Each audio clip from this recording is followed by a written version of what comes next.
कि उमर तर विशाल तब माया, फल ब्रह्मांड अनेक निकाया, जीव चराचर जंतु समाना, भीतर बसे न जाने आना, ते फल भक्षक कठिन कराला, और तब भय डरत सदा सो काला, ते तुम सकल लोकपत साई, पूछे मोए मरिज की नाई।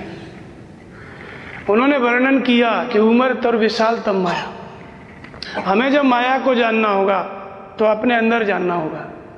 तो कहते हैं कि उमर के फल के समान है माया। ये जो माया है ये उमर के वृक्ष के समान है, और जो फल क्या है ये ब्रह्मांड है। एक एक फल क्या है, एक एक ब्रह्मांड है।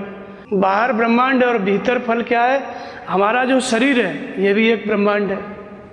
ये जो शरीर है ये भी एक ब्रह्मांड है। और ये शरीर किस पेड़ में लगा हुआ है, ये माया के पेड़ में लगा हुआ है। ये शरीर कहाँ पे लगा हुआ है, ये अनंत ब्रह्मांड जो माया है उसका एक हिस्सा ये शरीर है। और फिर कहते हैं कि जीव चराचर जंतु समाना, भीतर बसे न जाने आना।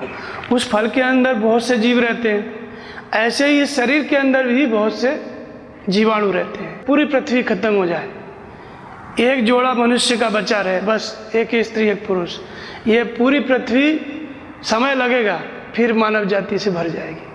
ऐसे ही सारी वनस्पतियां समाप्त हो जाएं, केवल एक पेड़ बरगद का बचा रहे, और कुछ दिन में ये पूरी पृथ्वी बरगद से भर जाएगी।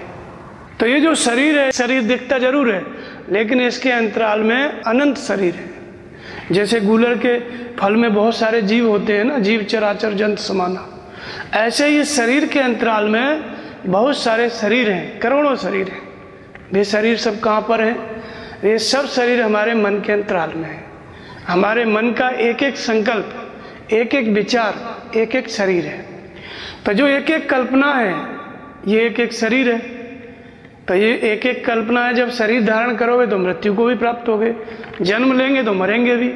तो ये जन्म और मृत्यु का जो बीज है वो क्या है, हमारा विचार, हमारा संकल्प। और जो संकल्प है इसी को हम कल्पना कहते हैं। तो ये जो कल्पना है ये क्या है, ये समय, ये काल है।